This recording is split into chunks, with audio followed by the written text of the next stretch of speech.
All right, welcome back to the show, your unofficial Maple Leafs post-game breakdown. So yeah, Leafs lose 5-1 tonight. In a game that looked like they played a lot better, to be honest with you. It was a pretty full effort, but they still lose 5-1. And when your team starts to look like they're playing well, but still get blown out pretty bad, that's the situation where your hand pretty much gets forced into either making a coaching change or a pretty radical change, or I guess neither, and you just, you're horrible for the whole season. But at this point, something needs to change pretty drastically. I think just for the fan base in general. People are getting pretty upset with this team, and they really just want to see some movement, some glimmer of hope that shows that the organization itself is at least trying, because at this point it looks like the ship is being completely unsteered by, there's nobody at the helm here. Just the ship is just floating in the middle of the ocean, which is it's hard to look at. It's hard to watch most nights. Cowan was scratched tonight and Yarncroc, but mainly I want to talk about Cowan here. A kid that's been playing really hard, has been giving you a lot of offense, a lot of good chances, playing well with Robertson too. And I just don't understand in a game like tonight when you're facing Dallas, who's a pretty big juggernaut. They're playing very well. How are you going to scratch a guy that's been giving you a pretty good offensive push for most games here? I know he's young, but it still doesn't make any sense to me for you to sit out a guy that just has been one of the hardest working players in your roster right now. It's odd to me. I don't get it. So I don't know. It's starting to feel like Mike Babcock again.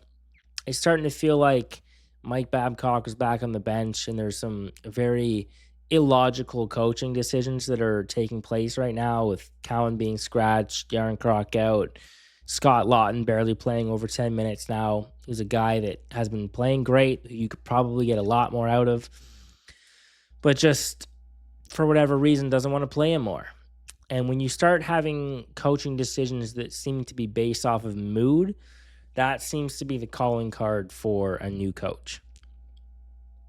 So in this scenario, I definitely would say that I think by January 3rd or 4th, or maybe even the 5th, because I know the Leafs play January 1st, I think, on New Year's Day. You're definitely gonna see a coaching change pretty soon.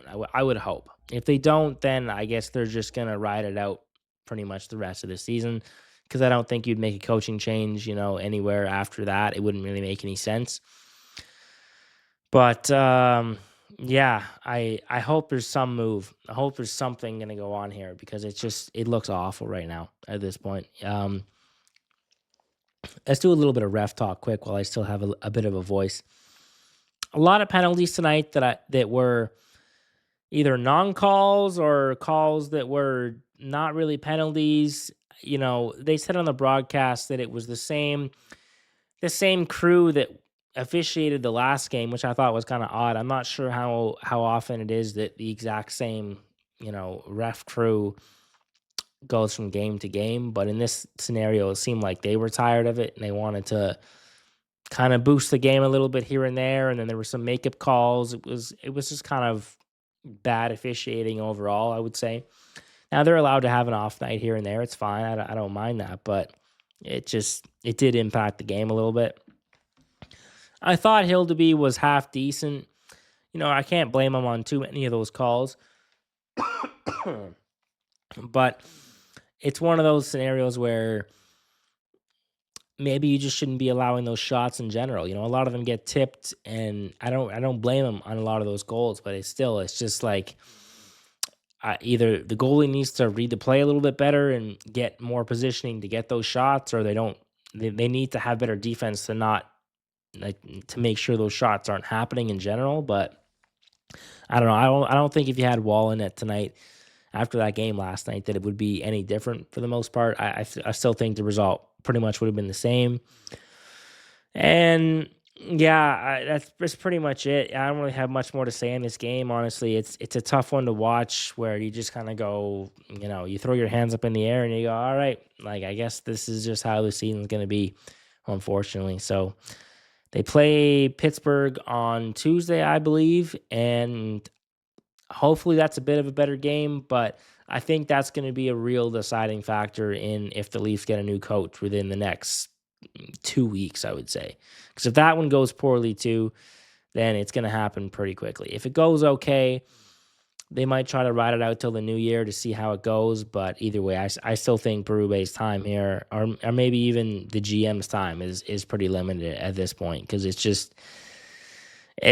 not getting any better game per game. And it sucks, and it sucks even more too when you see the guys on the ice really trying, having energy, having some real trying to play today. Like I thought Matthews was great. Nylander, I didn't notice him too much, but I just think they're so frustrated with how things have gone this season too that it's like you kind of just need some puck luck at this point to dig yourself out of this hole. There's really nothing else to that. I mean, there's try as hard as you want, but if it's just not going your way, it's not going your way, right? So yeah, I don't know. We'll see how Tuesday goes. I'll be here for that. Try to give you a review of that game. Hopefully, there's some more talking points on it. But yeah, that's pretty much it for tonight. So thanks for tuning in. I will see you in the next game. Cheers.